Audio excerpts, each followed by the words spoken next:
先说好了，这次用真见到脏东西，回去可得给我爹证明。你爹堂堂捕头，竟然被鬼吓得尿裤子啊！真是闻所未闻啊！行，你们就笑我，我看你们要是真见了鬼，还笑不笑得出来？哎，走。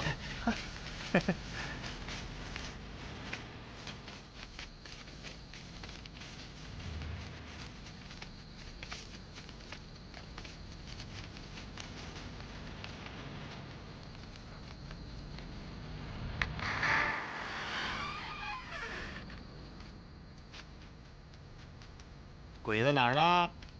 在这儿呢。没有。鬼在那儿呢。啊！哎呀，你别瞎嚷嚷，小心把他喊出来。我告诉你们，这儿没有，咱去2楼。别乱跑！快！哎呀，走吧，快走啊！走。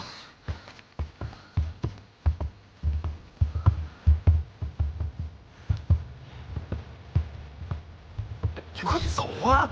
咱们都到这儿了。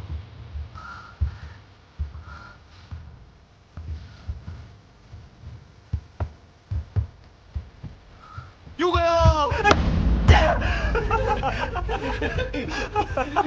瞧把你给吓的啊！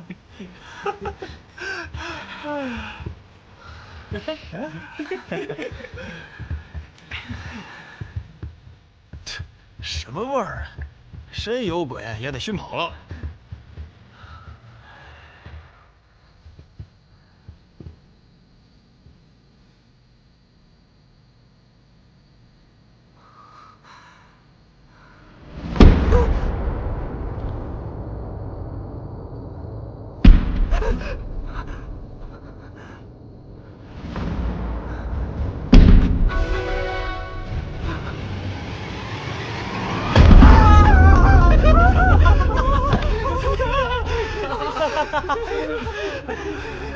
你跟你爹呀一样没用，我看你尿裤子没有？尿了！别动我！我告诉你，我爹绝对不可能平白无故的吓成那样。也许是这鬼今天出门了，也许……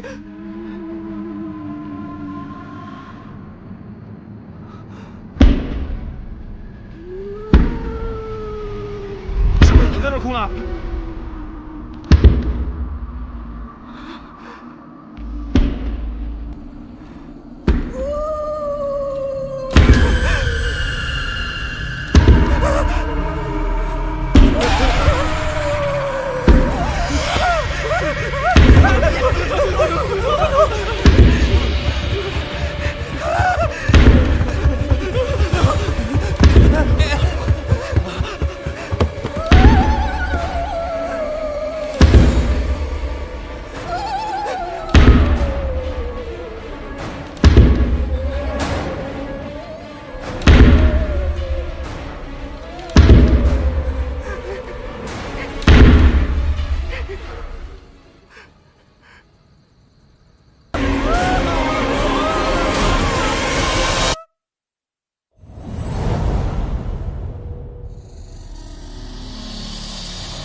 父亲，您找我。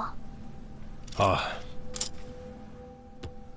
据说北城鼓楼多年闹鬼，给你5天期限，彻查此案。闹鬼？有鬼抓鬼，装鬼抓人。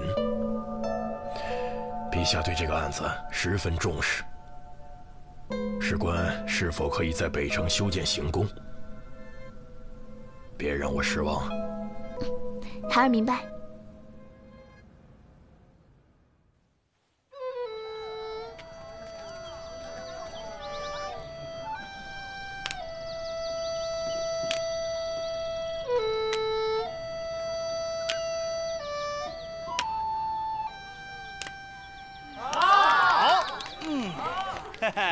哎，客官，公子，这边请，小小心意，啊！不忘笑纳。这是什么？哎，感谢公子的天籁，为我们招揽了这么多的客人。谢谢。少在那儿给我装模作样，每次让你干活都这么的难，赶紧给我洗碗去。谢谢公子。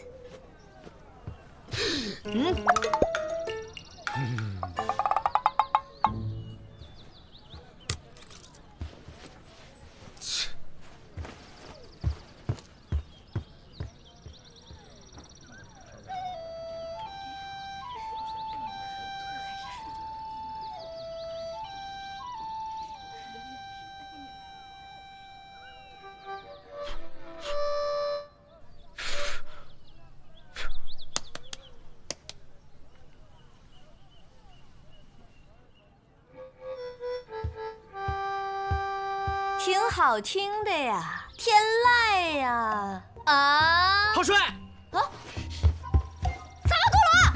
不好好干活，学人家吹笛，还吹风筝，想死是吧？怎么在你这儿？我说储藏宫找不到了木笛，看我不打断你的手！别吵了，别吵了，这笛子我买了。买？这可是大名鼎鼎的张家木器。大兄弟，这笛子就归你了，好好吹，将来必成大器。我的呢？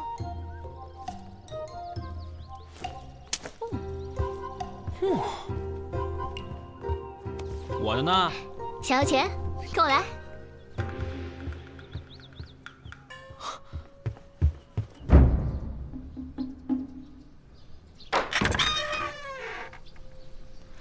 皇上想在北城建行宫，却听说闹鬼，怕不吉利，让我爹查，我爹就推给我了。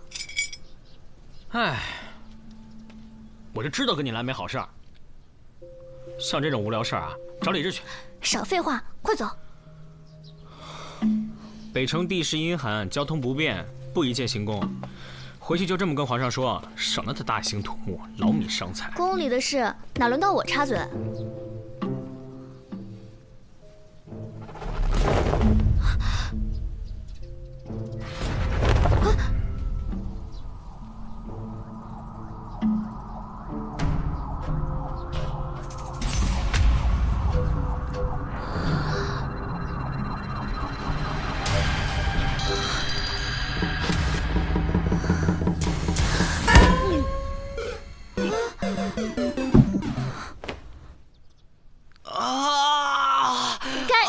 让你瞎闹！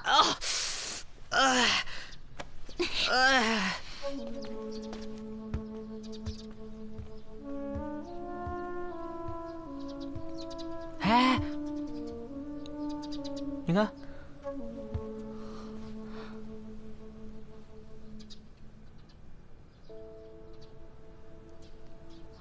你觉得这是什么造成的？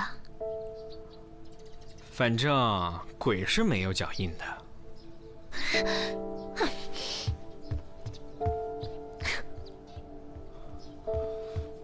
我听说上次有几个书生半夜在鼓楼见了鬼，吓疯了。是啊，其中一个现在还在卧床静养呢。我记得这原来是个酒馆，对吧？原来生意特火，后来掌柜病死就关门了。还挺别致的。把这重新装修，得花多少钱？你想开饭馆啊？那是我人生最大的梦想。阿弥陀佛，阿弥陀佛。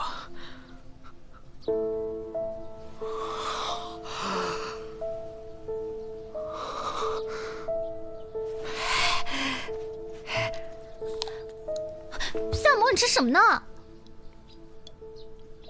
新鲜的，要不来一个？我不吃，我一直很好奇，天底下有你不吃的东西吗？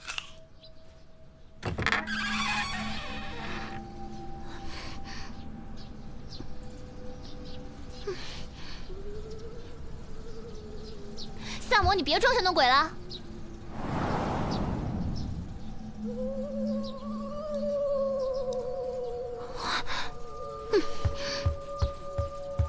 夏沫，干点正经事能死啊！别闹了。嗯。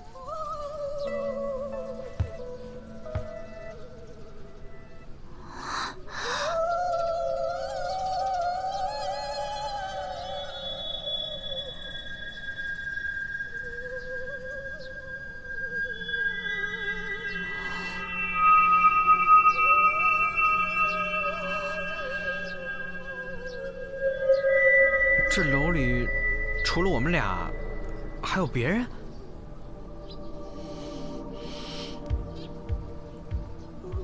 那这是？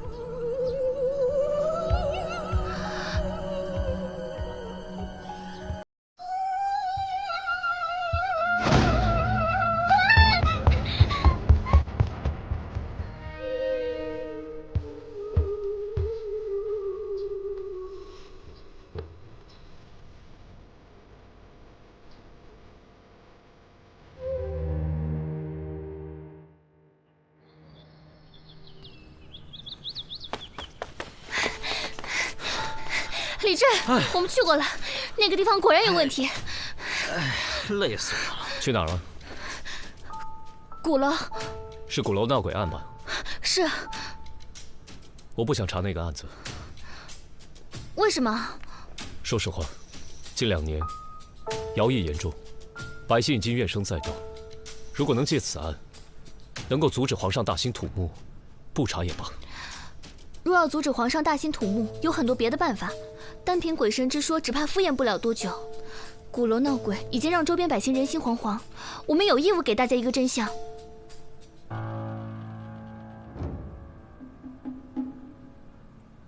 哎，说的对嘛，查案本身没有错。再说，这种大案还得李少卿亲自出马，方能将小鬼手到擒来吗？我们2个已经去现场勘察过了，并没有发现什么有价值的线索。我觉得还是要从几日前鼓楼遇鬼的那个书生查起。你说呢？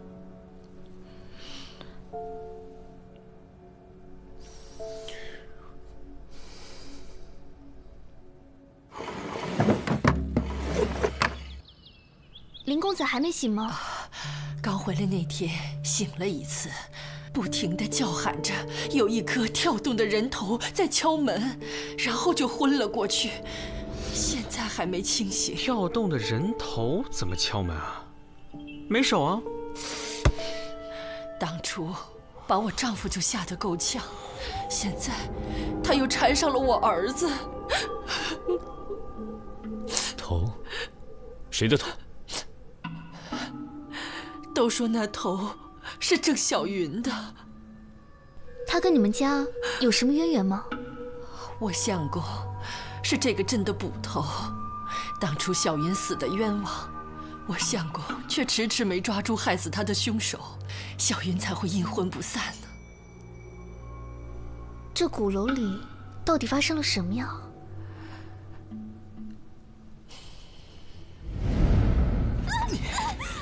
小云颇有几分姿色，不幸被幕上张家儿子看上。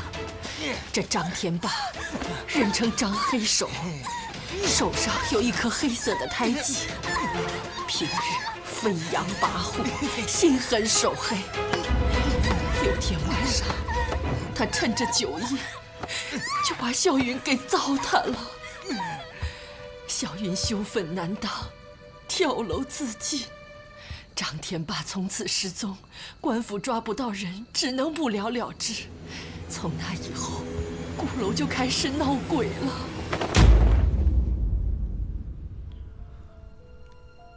见过女头还活下来的，只有林捕头一个人吗？据我所知，是的。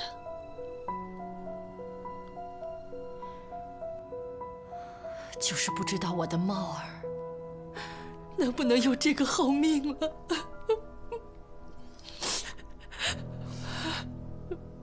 如果林捕头回来，你告诉我们一声。你看光顾说话了，也没给你们上茶。翠儿，快上茶。哎，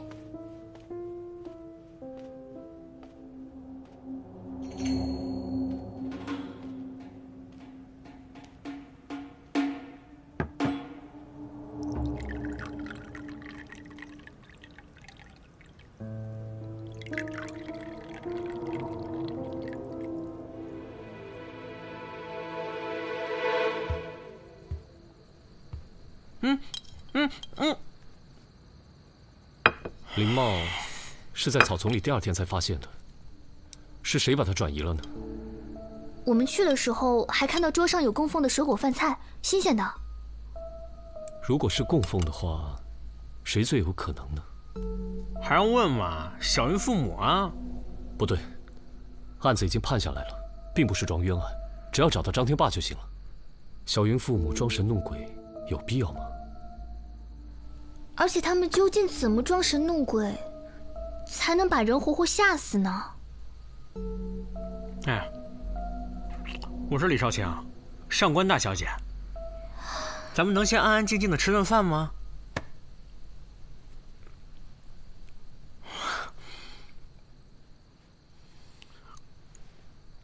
明儿一早到小云家看看就清楚了。我这个爹当的真没用啊！好不容易讨回个公道，还让张天霸那个混蛋给跑了。我就是这样下去，那也没脸见我的女儿啊！你们二老每天都会去那鼓楼打扫供奉吗？孩子是死在那里的，我去那伤心地干什么呀？当初小云跳楼，这身体被摔得粉碎，我现在想想都觉得痛心。直到现在，我们老夫妻也只是每年在坟前祭奠一下，那个地方我们再也没有去过。我们能否查看一下小云的尸体？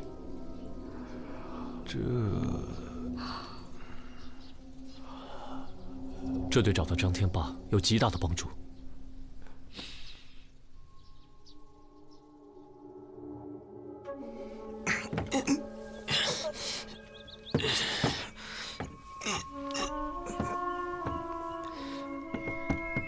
不用你们了，让我来。哇，好期待，好期待啊！陈年的尸体还真是难得一见。哎，你们猜猜，腐烂到什么程度了？还剩多少皮肉？猜猜嘛，他骨头怎么碎了？他是摔死的吧？其他部位你就别管了，你就看一下他的头还在不在。安葬的时候也没有好好清理一下，是头在不在？谭双叶，干嘛？头，麻烦你检查一下。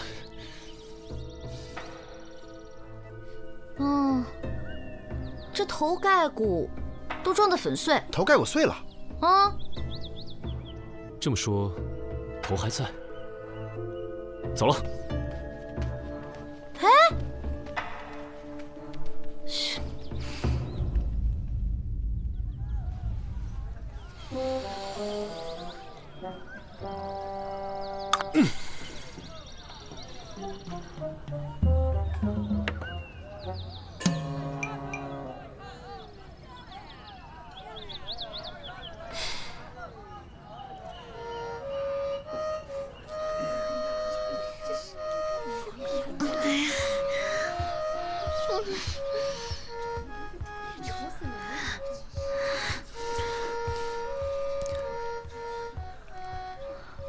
小云的头还在，那又怎么了？说明鼓楼上的人头不是小云的。哎呀，还吃什么呀？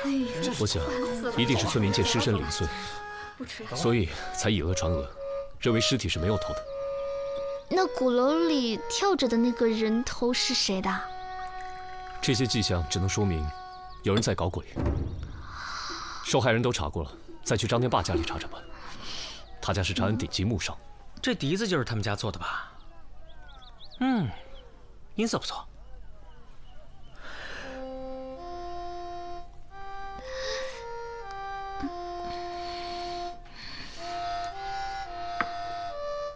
苏武牧羊，吹得不错。你是知音，不能白听。快给钱。哎，张掌柜，我买过你们家青蛙，上紧发条就能跳。哎，后来发条松了，能换吗？闭嘴！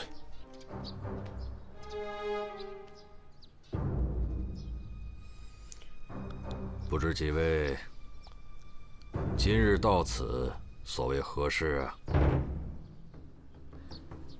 知道你儿子现在在哪儿吗？我要是知道，早送官府了。不省心的东西。你经常去鼓楼吗？是的。你怎么知道？随口问的，不然还有谁啊？因为我对郑家有愧啊，为了给我儿子赎罪，就经常去祭奠小云。那你有没有见过那颗岛？我那可都是白天去的，从来没有见过那传说中跳动的头。对了，你每次拿去供奉的食物，会被人吃掉吗？那供奉的食物我每天都换的，没有人吃的。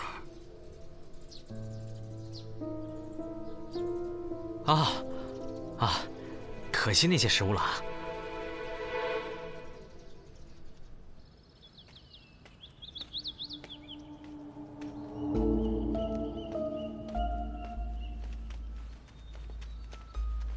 站住！官人饶命！官人饶命！饶命！饶命！官人！官人饶命！饶什么命？问你点事儿。我问你，张天霸之前都爱在什么地方喝酒？回官人，在宜春居。你走吧。这仆人明显被打怕了，刚才所说的恐怕都是事先嘱咐好的。等会儿我再让三炮去宜春居打听打听。那我们呢？我们回去查一下所有城门的出入记录，把所有跟张母商有关系的人找出来查证。那可是件大工程啊！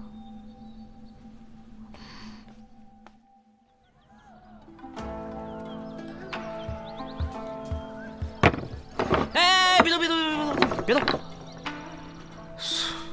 这都是张母商送我的好东西啊！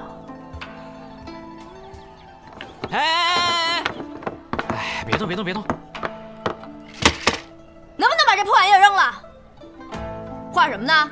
洗碗去！哎呀，别闹，别闹，别闹！我呀，给你设计个木质的小玩意儿，没准啊就能帮你自动洗碗了。哎，你怎么抹杀别人的创作激情呢？怎么就你一人来了？老大呢和紫苏姑娘去了林家，那个林捕头啊是唯一一个看见人头然后活下来的人。对了，他还是当时调查此案的人。别扯闲篇啦，你都查到什么了？我查到张天霸是张木商的儿子。这不是废话吗？因为他只有这么一个儿子，特别宠，宠到没有生活自理能力。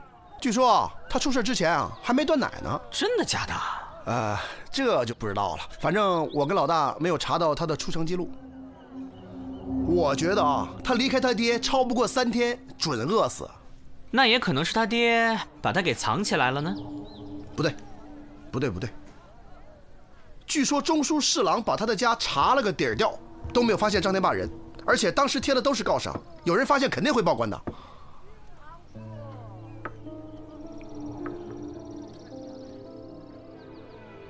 我可怜的猫儿怎么说走就走？你走了，娘可怎么办呢？你是说，林公子是我们走后当天死掉的？我可怜的孩子，临走的时候他还在喊鬼鬼。那林捕头还没回来吗？可能是路上有什么事耽搁了吧。他在白龙镇2、3天就能赶回来。猫儿出事当天，我就给他写了信，可他到今天都没回。来人，通知三炮，赶紧去趟白龙镇。林捕头应该知道内情，现在可能有危险，一定要找到他。得令。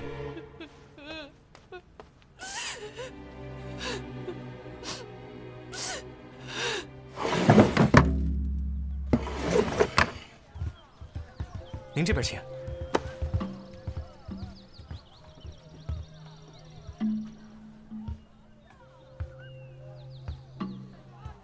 旷工1天，今天一样没有晚饭吃。晚饭都诱惑不了你了，看来这案子不小啊。刚才双叶来找你，咋咋呼呼吹半天，好不容易才把他哄走，非说自己破了一个什么大案。哎，双叶破案，死的人呢，好像叫张天霸。张天霸，张天霸。这样的话，一切都合理了。可以，四娘。哎，你刚才跟我说谁死了？你快死了。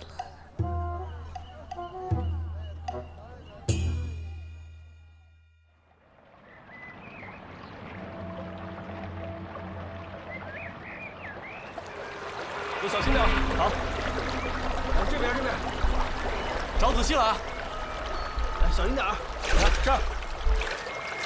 哎，好，来，这边哪里？来这边，看仔细，看仔细。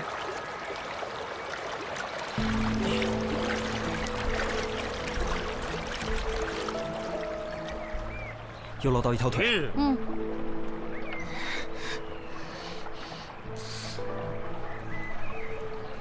这尸体也都烂成这样了，你怎么知道会是张天霸？因为我聪明啊，给我加3倍俸禄，我就告诉你。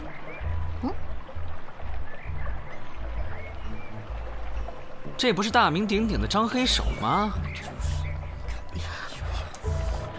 太信任了。你不是说你破案了吗？犯人呢？抓走了呀。这么快？本姑娘办事讲求的是效率，哪像你们似的磨磨唧唧、拖拖拉拉，大姑娘绣花似的。谁这么倒霉当了替罪羊？哪去了？什么替罪羊啊？他已经认罪了。谁呀？哎呦，就当初这个家伙强奸了那女的的爹。什么？啊！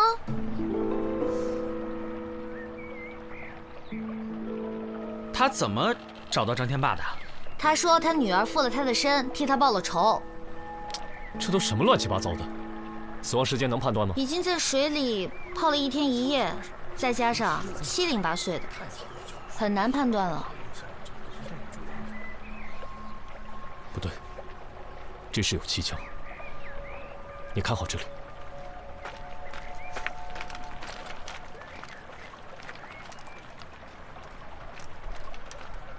怎么会这样？确定是张天霸吗？他怎么这么容易就死了？紫苏，你去郑家卧室、床边看看，有没有迷香的残渣。好。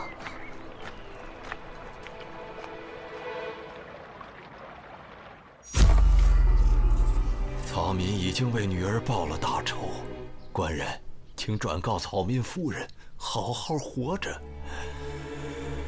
草民无怨无悔，没什么好说的。我的儿子！既然如此，就将人犯押赴刑场。且慢。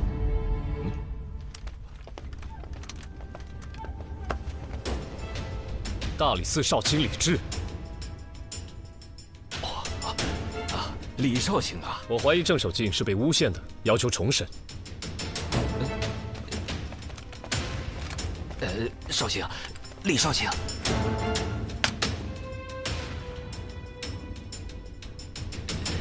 哎呀，那个郑守敬已经认罪了。郑守敬，我要你重述一遍作案过程。草民前2天一直梦到小女喊冤，小女说呀，她要自己查出张天霸藏身之处进去报仇。昨天晚上，草民竟然被附身了。怎么附的身？我正在睡觉，突然一道亮光出现了，草民当即头晕目眩。随后依稀记得，草民一手拿着刀，站在河水边与张天霸撕扯。给我住！偿命啊！刀，放下，放下！等到草民清醒过来，这天都已经亮了。草民躺在河岸上，身边都是他的残肢断臂。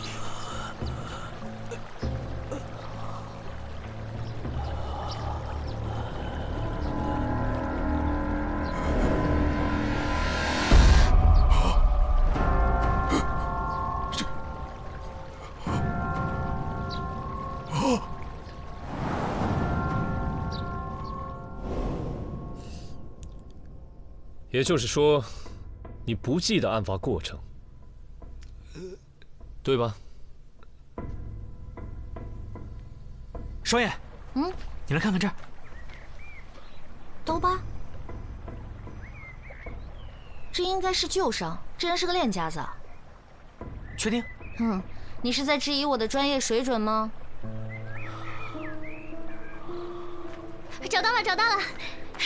萨摩，我找到那个迷香的渣子了，你要看吗？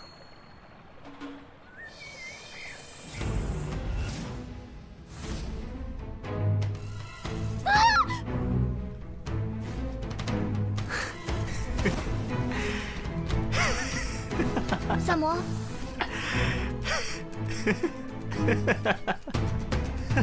萨摩，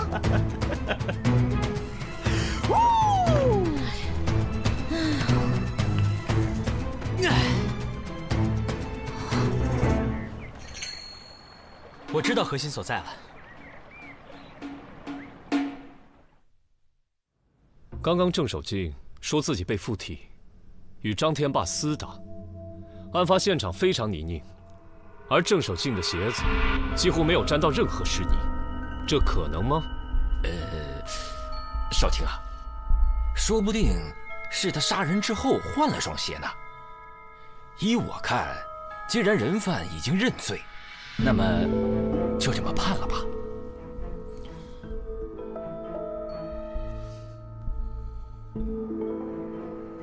人犯郑守敬，等等，张天霸没死，何人大胆私闯公堂？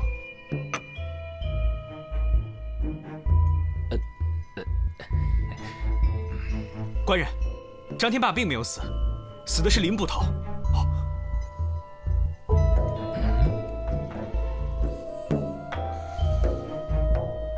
凶手想故意留下线索，所以会在河边抛尸。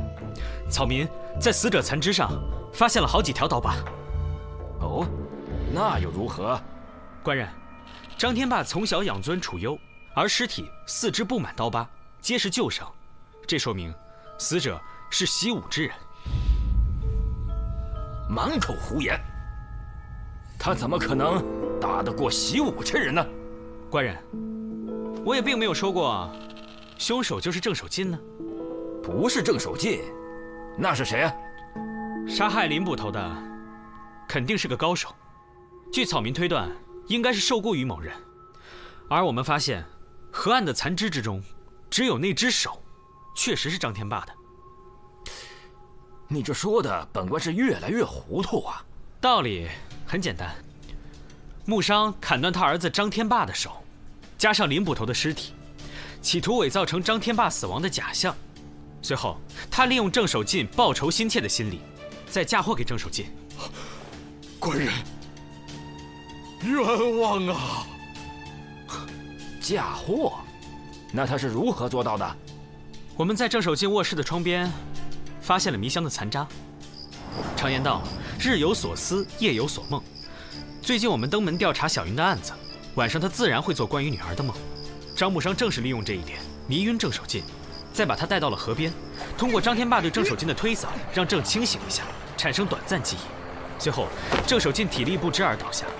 这时候，他们就趁机伪造现场，利用断手引导大家对死者身份的猜测。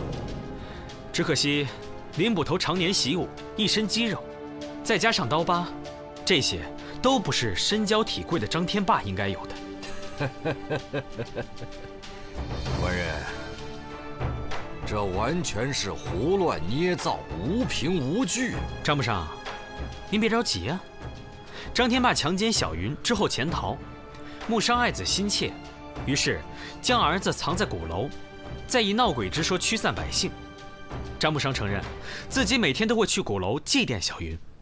说白了，那些水果饭菜不是给小云，而是给自己的儿子准备的。他说祭品从来没人吃过，可我去的时候，发现桌边有半个馒头，还有啃过的猪骨。所以很明显，张木商，你是在说谎喽。至于他为什么要杀林捕头嘛，就更简单了。几天前我去过林捕头家，发现他家虽然十分简陋，吃穿用具却相当考究。连茶杯都是官窑的。试问，区一个捕头，哪来这么多钱财？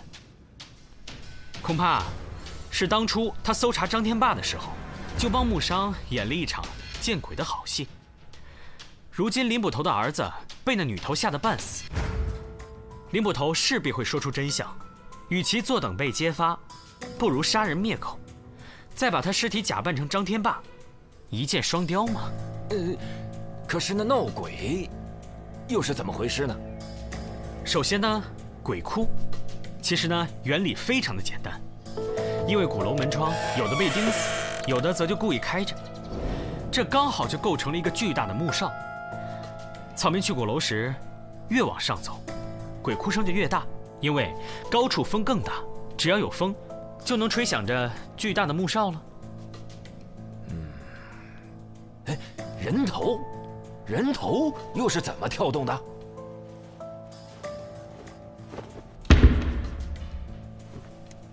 张家曾卖过一个木质的小青蛙，内有精巧机关，上紧发条就能跳动。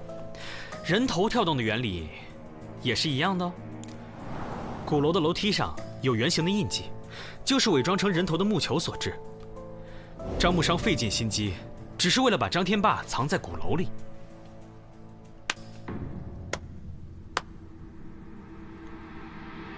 证据呢？证据呢？没有证据，一切都免谈。张木商，别着急呀，证据当然有，证据就在鼓楼的地下。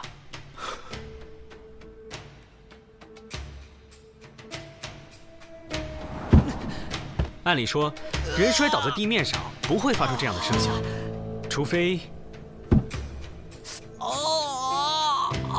是地下被人掏空了。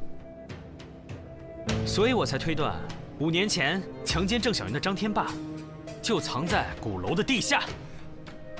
哎，你们给我轻点儿，轻点儿！哎，我说你们怎么回事？抓个人至于这么费劲吗？我一个人撑了很久哎。爹，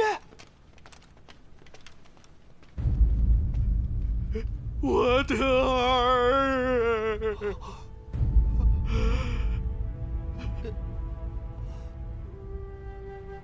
娄知县，现在可以判案了。张天霸强抢民女，致人死亡，又装鬼害人，累及多条性命，父子同罪，即刻斩首。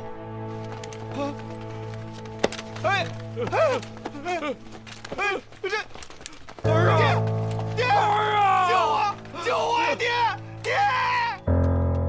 救我呀！爹！爹！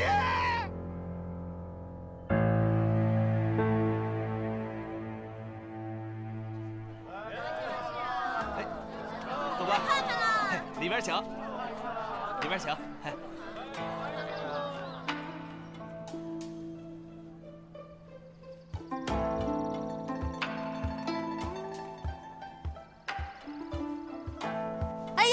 去哪儿啊？我说你一天到晚不好好看着店，你看着我干嘛呀？我看着你看店呀。那个木商不是被抓了吗？啊！他们店里所有的木器都打折甩卖，看看咱们凡是需要什么，好多需要的，不散不散。哎，不是，翅膀长硬了是不是你们？啊，走，你们俩谁是老大？想偷懒啊？不散不散，他的工钱归你们了。谢谢司令，我们保证不打折他的腿。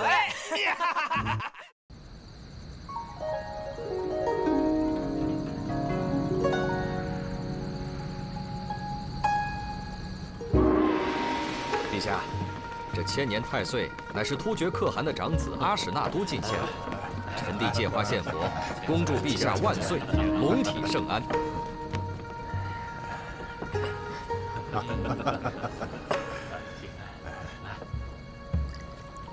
好。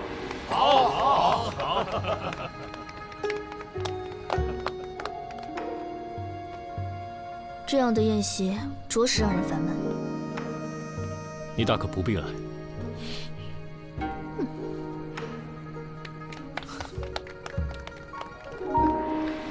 陛下，臣弟已命人将太岁给您取来，还请稍后。今夜正是客，一切听主人吩咐。陛下说笑了。王爷，王爷，王爷，李飞白，干什么慌慌张张的？什么事啊？不必惊慌，慢慢说。是陛下。王爷，张夫人她……张夫人又怎么了？她被千年太岁杀死了。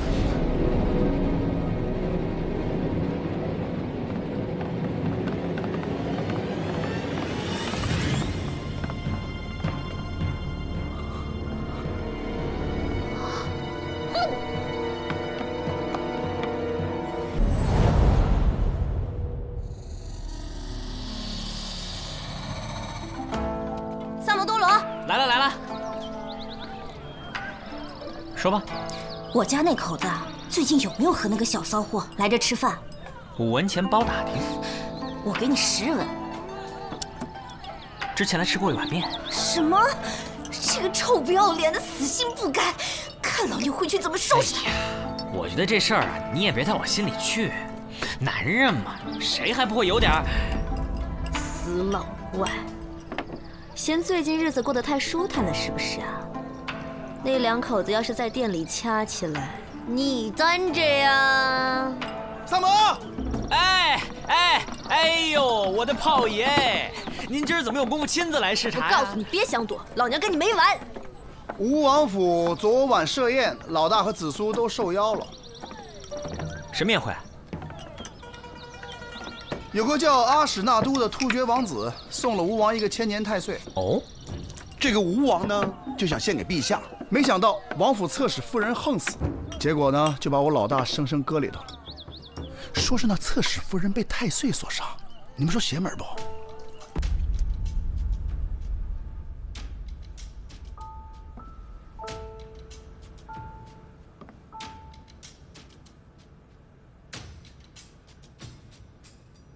李少卿，你能替本王查案吗？只能劳烦王爷派人盯紧每一个赴宴之人，因为能在王府中自由走动、不受约束的人，都有可能是凶手。去，照办。是。王爷，阿史那都已派人严加看管。王爷，王爷，臣妾早就跟你说过，那是邪灵之物，根本不是什么灵丹妙药。送王妃回别院。王爷，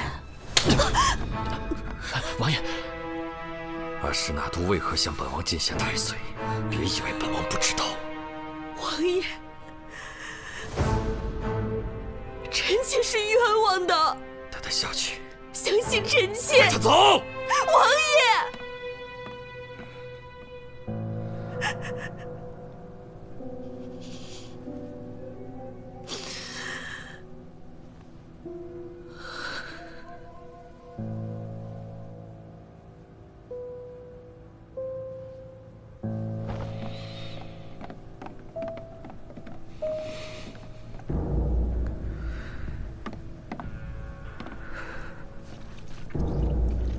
李少卿，这件案子就拜托你了。飞白，他会协助你们的。是，下官定当竭尽所能。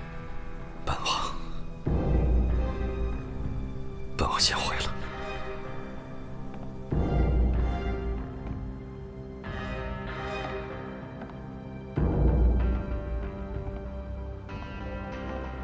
李少卿，这个库房四面都没有窗户，我们派了4个仆人把守，2个时辰换一次。刚才下官也问过仆人，除了张夫人的婢女明月硬要他们离开一炷香的时间外，再也没有离开过。官人饶命，是夫人让我这么做的。什么意思？夫人近来体弱多病，之前听说太岁有延年益寿、永葆青春的功效，便动了私心来偷吃，因此她叫我支开仆人，自己偷偷来到库房。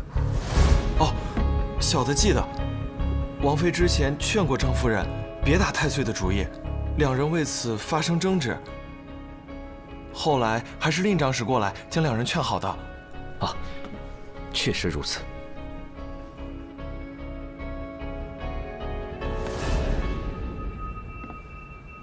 保护好现场，将尸体送往大理寺。啊，是。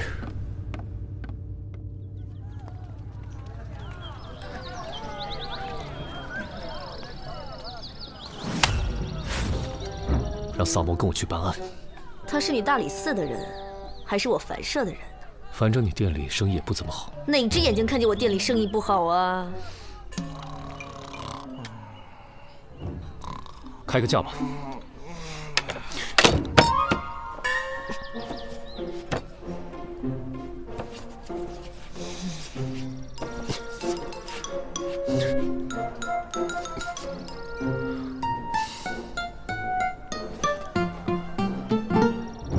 我这个月的俸禄已经花完了，等这个月过了再付款。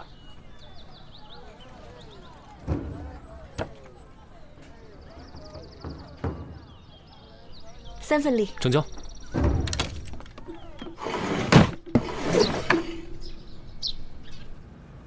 哟，大仵作，吃饭呢？一块儿吃啊。行吧。哎，这什么？水蛭啊。你从哪儿来的？从张夫人鼻子和下体取出来的。要不要加点酱汁当刺身吃？谭少爷，你现在口味越来越重啊。那个，对了，那个尸体验的怎么样了？老大问。我已经验过了，死亡时间是在昨晚的戌时左右。死因呢？应该是被击晕之后，大量的水蛭同时叮咬，造成失血过多而亡的。从这个创面的数量上来看，应该有上千条之多。但是，这些水蛭有点奇怪，叮咬的都是血脉密布之处。哦，这些小家伙还挺凶残啊！哎，那个死者是什么时候被发现的？2时。我能看一眼尸体吗？随便。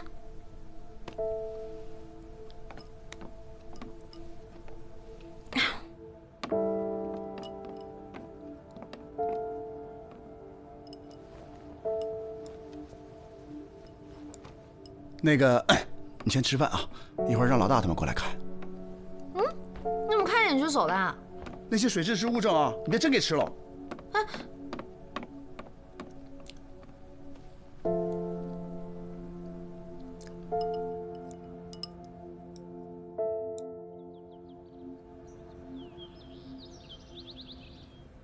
王爷，听说当天宴会开始前，你与令长史独处了1个时辰。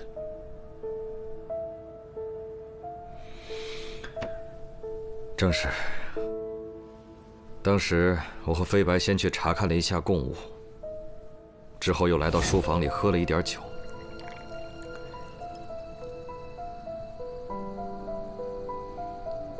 谁知道本王困意上来，便让飞白看着时辰，小憩了1刻钟。王爷是什么时候睡的？下官记得应该是戌时3刻。没错，本王当时还特意看了一眼漏刻。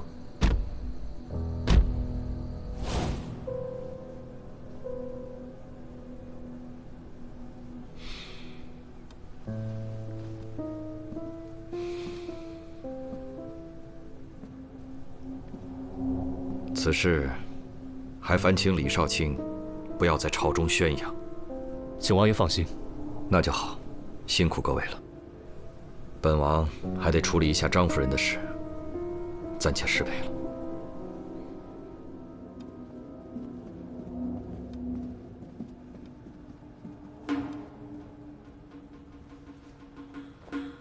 吴王点儿真背啊！你看这吴王呢，年轻的时候就死过2妾，这人呐有权有势有啥用呢？所以，废话那么多。听说现在嫌疑最大的是王妃，有杀人动机吗？没错，她是外域人，遇刺的大婚。自从侧妃张夫人入了王府后，深得宠幸，此后王妃便一直幽居在流霞别院。与其说别院，倒不如称其为冷宫，更为确切。那咱便去会会这个被打入冷宫之人。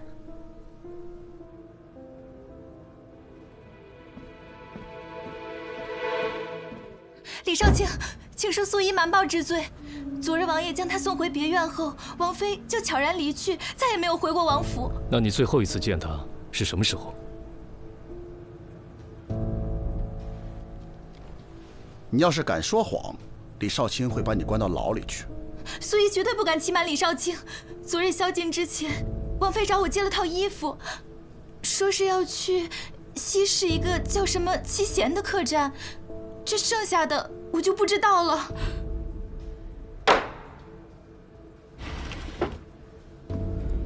那女子和一个突厥男人在房中大吵大闹，折腾了一晚上。之后他们二人还出去过吗？那个女子争执过后就独自离开了。那个突厥人好像叫阿史那都。我求你不要再缠着我了，云舒，我这就带你回突厥。我们已经不可能了。你肯定有难言之隐，你告诉我。没有，我以为人父。阿史那都，你别再逼我了，这不是爱，是占有欲。可是我爱你啊！我就听到这些。有发现吗？没什么有用的东西留下。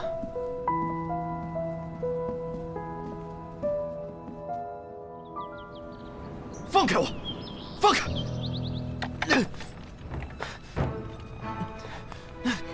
本王是被冤枉的。本王没有杀人。没问你话的时候不能开口。案发后，王妃换了婢女的衣服前去找过你。没错。她为何要去找你？我和云舒多年前就已经相识了，而且早在她被你们皇帝赐婚之前，我们就已经私定终身了。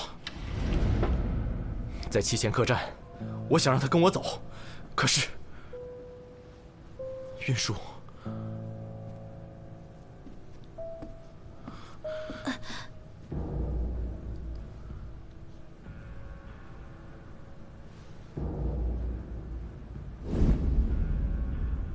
那日王妃去过七贤客栈后就失踪了，你知道她在哪里吗？她不见了。难道不是你伙同王妃一起杀了张夫人吗？那个什么张夫人，我见都没见过，我为什么要杀她？这次来大唐，我只不过想把云舒带走而已。你们一定要找到云舒，求你们了，求你们。把他压下去吧。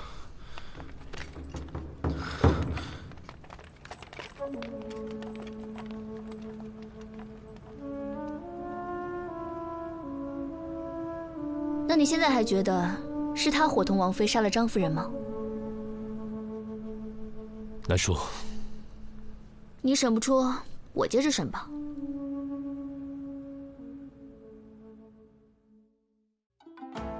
彼黍离离，必稷之苗。彼黍离离，必稷之苗。行迈靡靡，忠心摇摇。行迈靡靡，忠心摇摇。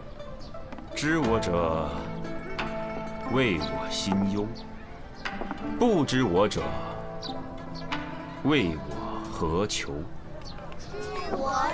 你们回来啦！李治，你认识了这么好的朋友，应该早点介绍来认识认识嘛。李少卿，看人家多有礼貌。我平时也很有礼貌，好不好？怎么不夸我啊？懂不懂什么叫不怕不识货，就怕货比货啊？哼！哎，别说，你们真的很有共同之处。哪里？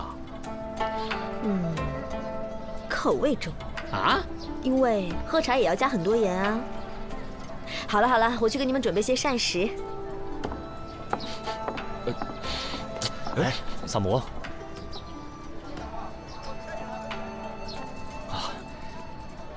李少卿，你这个香囊戴很久了吗？萨摩，令长史，那个萨摩多罗有点奇怪的癖好，见谅啊。你这个香囊哪来的？这个香囊是我在西市胡商那儿胡乱买的。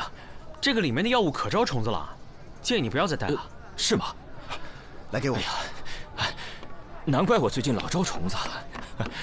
令长史，你是查到什么了吗？啊，回李少卿，飞白从素衣口中得知，王妃有一个腰坠，一直舍不得离身，但如今却留在了梳妆台里，此事略有蹊跷。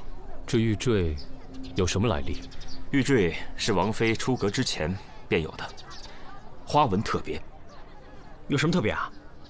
啊，一看便是突厥之物，而且阿史那都也有一个。令长史跟突厥王子关系很好吗？啊，我二人此前算是点头之交。他被捕之后，吉隆可汗震怒，派10万大军驻扎我边境，逼大唐交人。倘若不交出突厥王子，他们便要派兵南下。这案子再不破，恐怕两国交战在所难免啊！萨摩，我们一起重回命案现场。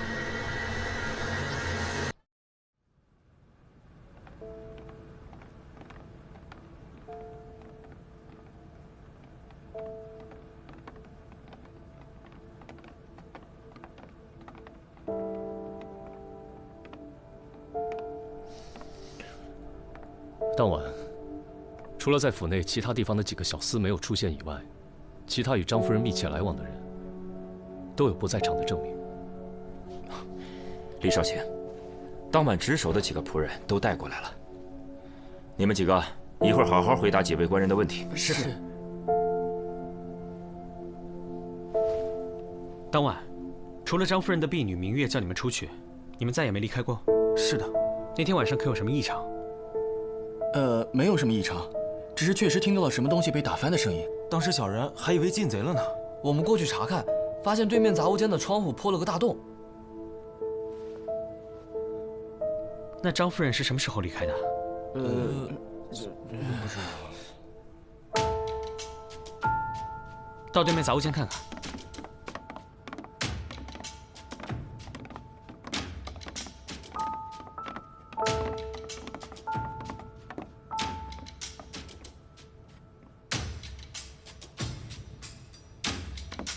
令长史，你带仆人先下去吧。李少卿有何吩咐，尽管唤我便是。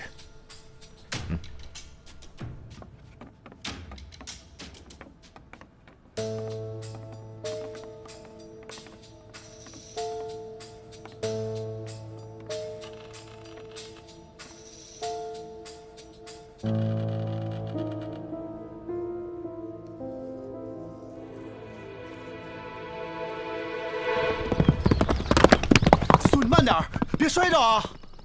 提审时，阿史那都亲口承认，曾在长安附近置屋，以便与王妃幽会。看来，就是这里了。子苏，一会儿这样啊，一会儿我数1、2、3，我一踹门，你就冲进去啊！哎，凭什么是我先冲进去啊？那这样啊，我数1、2、3，你推门，我冲进去。预备，1，哎！别进来！怎么了？那个吴王妃死了啊！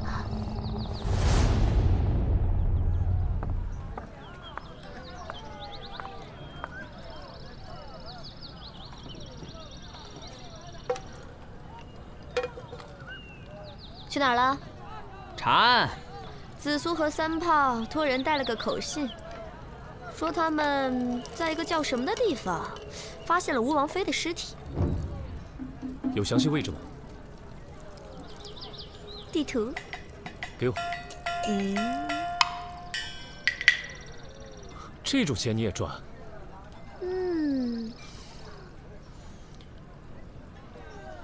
琳琳，难怪萨摩跟你一模一样。哎，我可只说了一句话，关我什么事啊？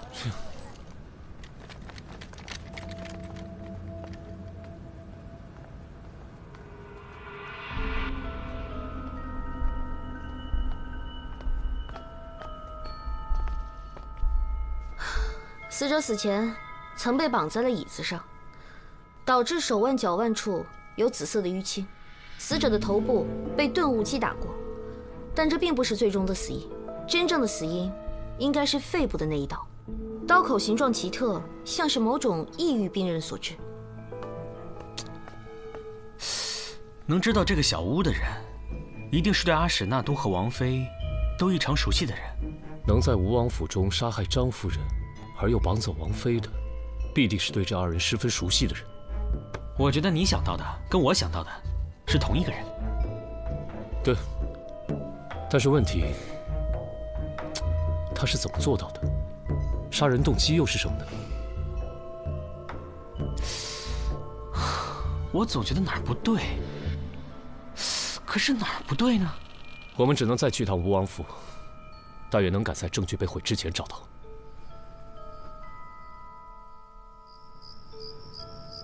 当时他们二人就在这个房间里喝的酒。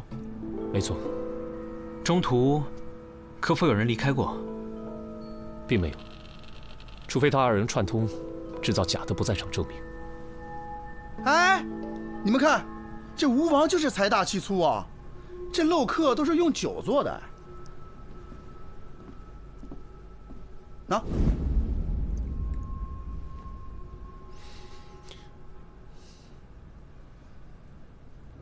没错，是酒。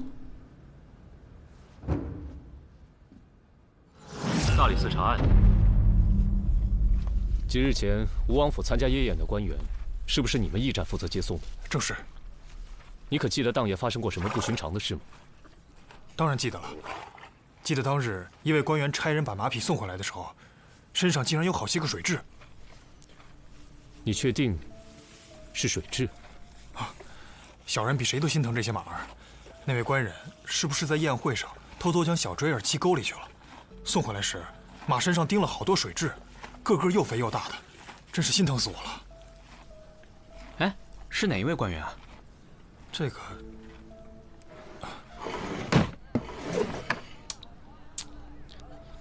不是，老大，你们到底是发现什么了呀？这陛下给了3天的期限，马上就到了，咱咋还在这喝茶呀？如今，已经能破了他的不在场证明。杀人动机究竟是什么呢？这有什么是什么的呢？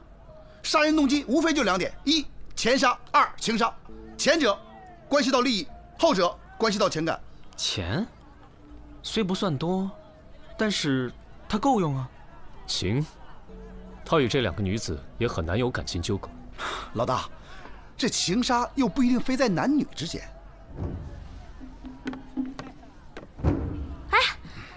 你们还有心情在这儿喝茶？不是说给你们限制的时间已经到了吗？就这几天啊，突厥士兵已经袭击了一个小村子。放话说，倘若阿史那都那儿有1根毫发损伤，他们将一路南下。哼，你还笑得出来啊？三胖，你真是个断案高手，案子破了，我知道动机是什么了。我破的案？嗯，哼。这个案子从一开始就指向阿史那都，一旦阿史那都被杀，突厥和大唐的战事就在所难免了。糟了！来人呐！本王没杀过人，快放我出去！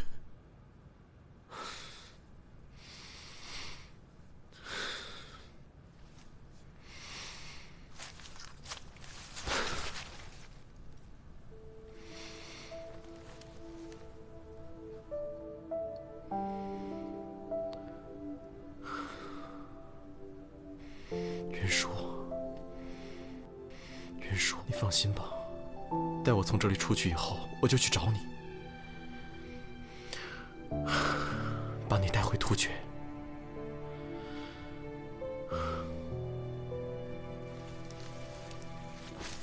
我们此生再也不分开了。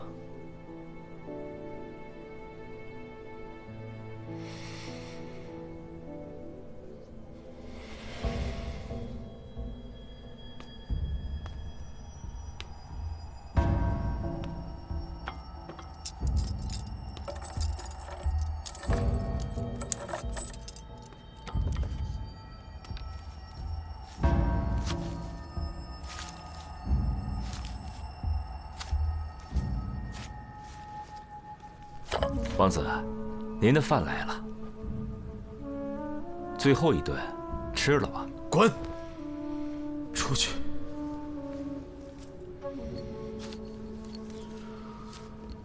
那您喝点水吧。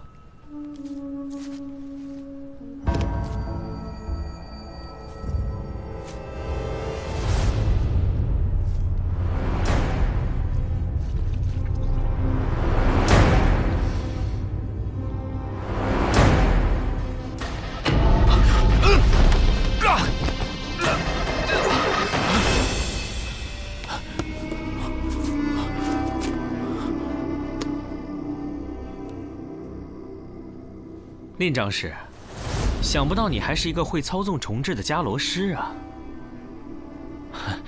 官人，小人不知道你在说什么。还演戏呢？被自己培育的水蛭吸血，感觉很爽吧？你口重，喝茶都放盐，就是为了抵御水蛭吧？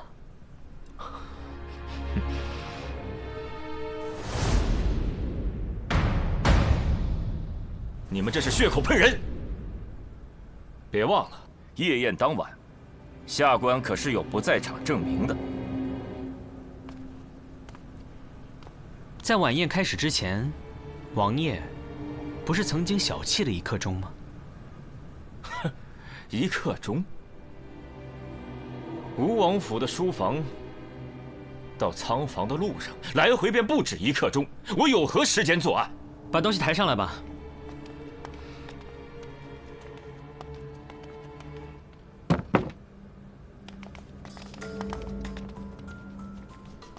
那天晚上，你与王爷在书房里对饮，你的座位应该是离这个漏客最近的吧？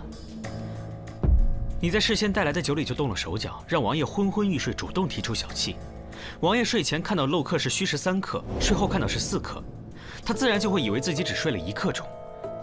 可你应该事先将酒倒入了漏客当中，漏客显示为虚时3刻，很有可能才2刻不到。你杀死张夫人，赶回书房，再用酒杯将多余的水舀出即可。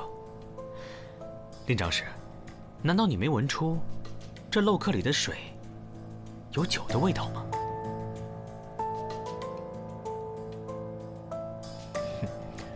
我不知道你在胡言乱语些什么。仓房对面的储物间里有个蜡烛制作的岩石机关，丝线的一头绑有重物，时间一到，蜡烛点燃丝线，重物自然就会将窗户打破。我曾经问过吴王妃的仆人，当时也是令长史告诉张夫人这个太岁的奇妙之处吧，而张夫人果然信以为真，以为吃了太岁，她就能够延年益寿，永葆青春。这是世间女子的贪念。你和张夫人约定好了作案的时间和步骤，你先去了对面的杂物间做好机关，然后张夫人命明月将看守支开后，你们便可以趁机潜入库房。当张夫人正欲享用太岁时，你趁机将其杀死，而蜡烛机关触发后，看守自然会跑到对面去查看，这样你就有了逃离现场的时机。负责接送官员的一族也告诉我们，宴会当晚，令长史所乘马车的马上发现了水蛭，而且据他们所见，发现的水蛭十分的肥硕，那是迦兰特有的银鞭蛭。这种水蛭需要用人血孵化，吸血极快。你身上随身带的那个香囊，一闻便知是伽罗虫是用来育虫的。你为了伪造太岁吸血的假象，将夫人打晕之后，便驱使大量的银鞭蛭吸张夫人的血，导致张夫人流血过多而亡。说来说去，纯属臆测。我与张夫人平日里素来无冤无仇，我为什么要杀她？你假托太岁杀人，再嫁祸给突厥王子，圣上下令将其收押，如你所愿，突厥必然被激怒而出兵。我推测，吴王妃应该就是看破了你的秘密，才被你残忍的杀害了吧？你说什么？云舒死了？是的，他死在了山谷的那个小屋中。为什么？为什么？告诉我！我那么的相信你！放开！放开！说说吧。王妃无意间发现我与突厥的密信，我只能暂时囚禁她。王妃，只要你乖乖的待在这儿，我一定不会杀你。我不明白，你为什么要这么做？你明白又如何？你这么做，只会引起大唐和突厥纷争。难道兵连祸结，白骨路易才是你真正想要的吗？长史，令长史，现在收手还来得及。你跟我说这些有何用？我本来就不是大唐的人。那我问你，张妍妍是你杀的吗？那是他自找的。我只是跟他透露了太岁的功效，可是他贪心啊，非要去偷吃才给我机会的。作为复国大计的一环，他必须死。那我呢？啊！对于你而言，我也只是你的一枚棋子，是吗？那你也肯定清楚，你如果不杀我，我必定会去破坏你的计划。可是我没有选择，我是大唐的子民。王妃，只要你乖乖的待在这里，我绝不会杀你。事成之后，我一定放你走。王妃，放开我！王妃，你为何要逼我？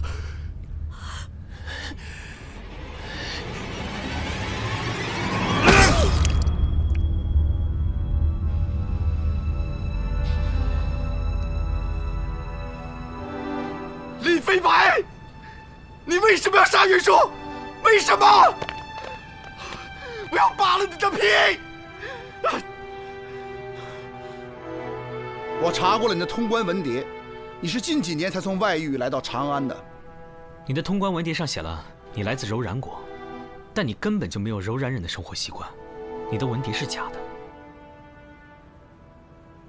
你是迦兰国的人吧？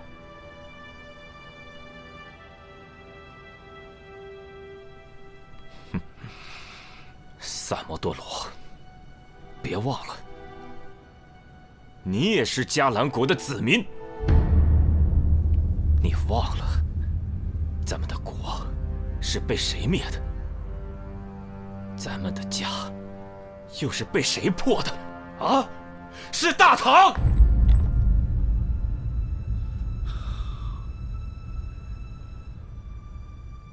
难道你就不想重建迦兰吗？没有国，我们一个个的全都是无主的游魂。唯一能让我活下去的动力，就是重新振兴迦兰国。人早晚都会死的，与其在灭国以后苟且偷生的活着，还不如为复国大业而亡。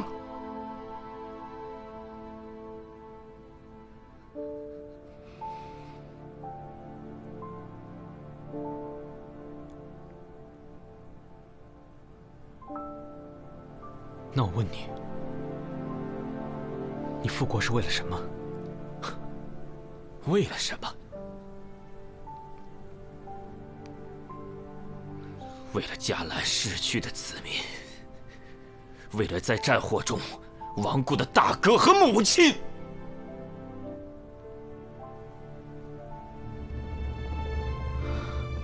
那你这不是复国，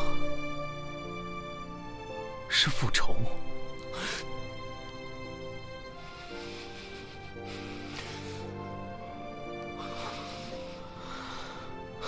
我还记得，我小时候在迦兰过着那种无忧无虑的日子。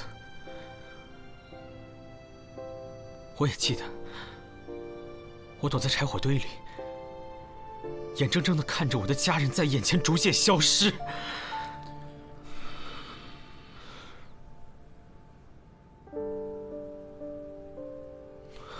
没有人会比我更痛，也没有人会比我更恨。常常在想，难道我们因为我们心里的仇恨，难道我们因为我们所谓的复国，就要去杀掉别人的母亲和大哥吗？就要让更多的人成为像我一样的孤儿吗？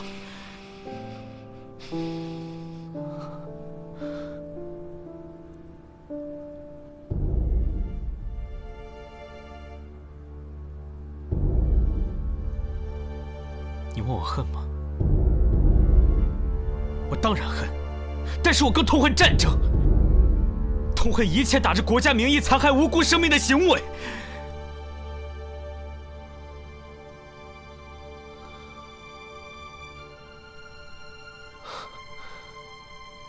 林大哥，不要再执迷不悟了，好吗？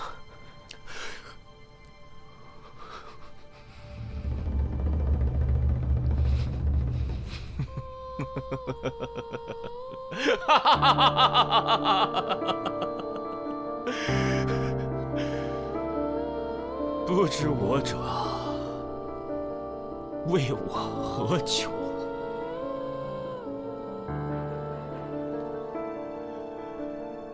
我只恨大计未能如愿，天佑嘉兰。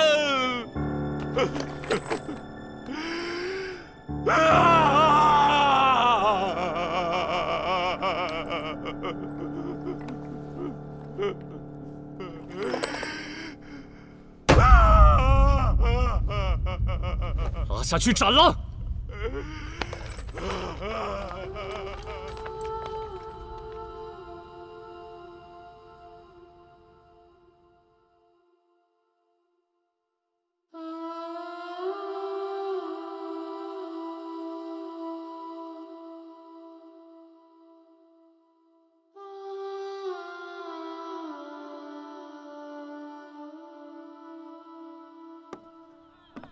陛下向天下宣告，是吴王妃因擅妒杀害了侧妃张夫人，如今已派人将阿史那都送回了突厥。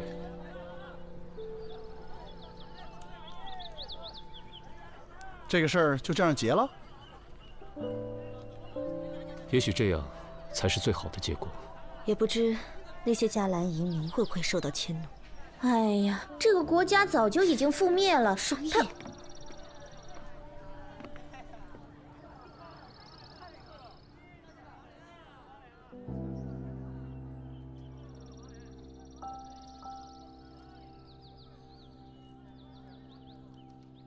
迦兰，也许此生只能在梦里回去了。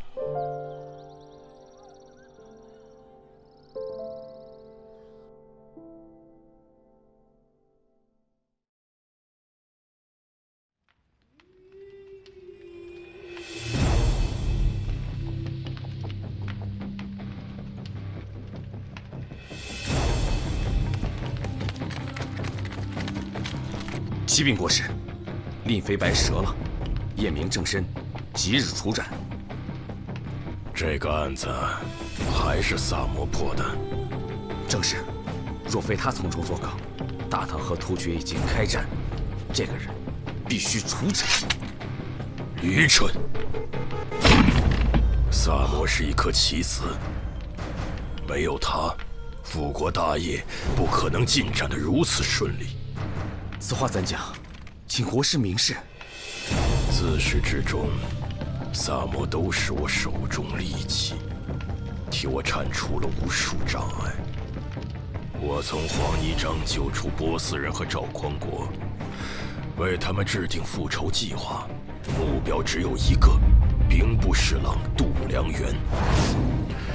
萨摩与李治相识不久，不想被卷入朝廷纷争。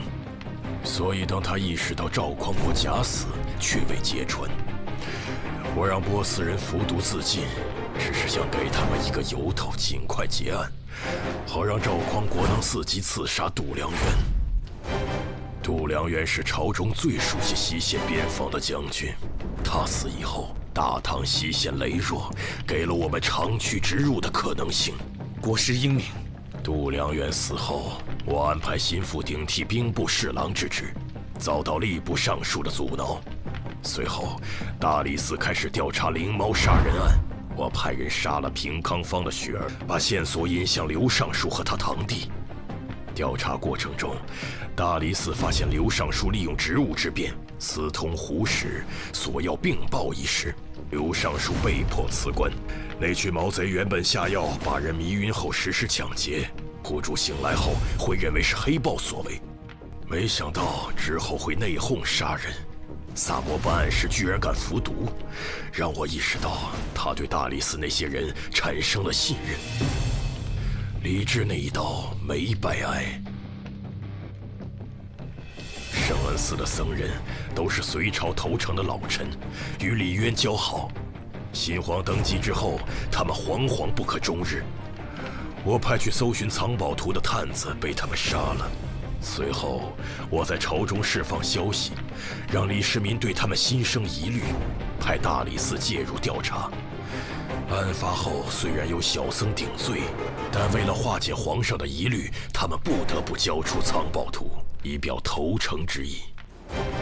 那张图在押送过程中已派人临摹，相信很快能找到藏宝之处。苏秀才休妻，在我的诱导下，琪琪对苏秀才下了毒，热毒封喉，窒息之际，用刀切割器官，试图求生，却死于刀伤。赵思南伏法后，他爹赵校尉被牵连，空出武备库的职位，自此，长安的武备库便落入我手。走私军械也正是从这一步开始的。在我的安排下，东水村李正率领村民盗窃金库。案发之后，李正充当了替罪羊，掌管金府的太傅司卿被撤职，顶上去的是个庸才，镇不住手下官吏。这个口子一开，朝廷财帛唾手可得。独子惨死，灵堂还魂。在我的诱导下，急于复仇的僧人了凡与杜老太太合谋杀人，被萨摩识破。杜老太太被发配充军，她在长安西南的3000亩山地落入我手，成了我们的驻军点。神头刘芳是我在长安的线人，常年为我提供坊间情报。案发后，萨摩看到了玉佩上的伽罗纹样，开始怀疑刘芳的背景。他居然还记得伽罗圣歌，让我很意外。古氏怨灵一案，我为冯玉制定了复仇计划，数名高官死于非命，职位空缺。我方有3个4品以上官员入职，大获全胜。宝平谷阴兵过路，孟昭复仇也是我安排的。此案让兵部尚书陆明仕途终结，之后顶替他的是顾明章，此人有把柄在我手中，这颗棋子随时可用。结案之后，朝廷严查民间麻烦，清除胡商，之后渠道和资源便落入我手。接下来，在新任兵部尚书顾明章的默许之下，大唐的战马供给就由我控制了。杜元山替我走私军械被盯上，只能牺牲他了。他死后，火枭落入法网。多亏萨摩，唯一对我们有威胁的官员也不存在了。邓维曾经治好过天花，这就意味着若有战事，我军就能利用天花作战。在我的诱导下，邓维用我给的药物毒杀了贾仲元。他死后，天花秘术便落入我手，可以在一夜之间让大唐军队彻底丧失战斗力。大唐与吐蕃关系缓和，对我们不利。在我的提醒下，吐蕃国君意识到玄武对李世民犯忌，于是有了之后的连环杀童案。结案后，吐蕃使臣被急召回国，这正是我与吐蕃修好的大好时机。户部林侍郎的案子，重点在那个大秦杨一。之前我高价聘请，遭到婉拒。案发后，他遭到牵连，严禁在长安城行医。我趁此机会将其拿下，为我军培训大批军医。太常寺郑少卿是皇上面前的红人，案发后朝堂上议论纷纷，他被迫辞官，顶其位的是我们的人。能与皇上朝夕相处，随时向我汇报朝堂内外的动向。信鸽能在开战时传达作战信息，但优秀的歌种可遇不可求。我之前曾花大价钱向黎志桥买鸽子，但这呆子拒绝了我。麻风病与天花一样，都能成为战时的武器。我派蛇师前往不周村，就是为了找到治疗麻风病之法。结案后，麻风病人的衣物、皮屑和那些沙袋蛇卵都落入我手。皮影师与侏儒复仇，涉案高官陆续横死，再次引发了朝堂震荡。结案后，我方有3名5品以上官员入职，自此我在朝中的布局已出现端倪。黑道上走私最盛的，除了咱们，就是东篱山庄，但他们有代王做后盾，很难撼动。幸亏有萨摩多罗，我才得以铲除东篱公子。此后，东篱山庄也落入我手，彻底垄断了走私渠道。林白案是萨摩离我们最近的一次。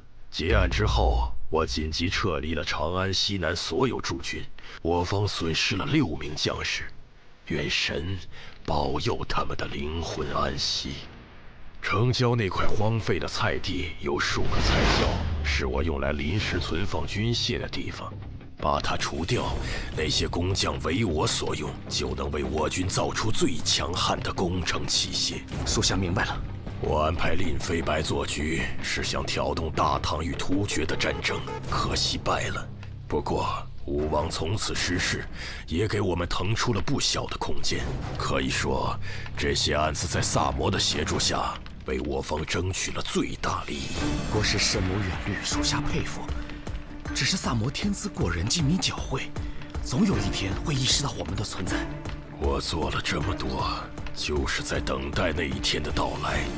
毕竟，萨摩是伽罗的王子，也是我王唯一的血脉。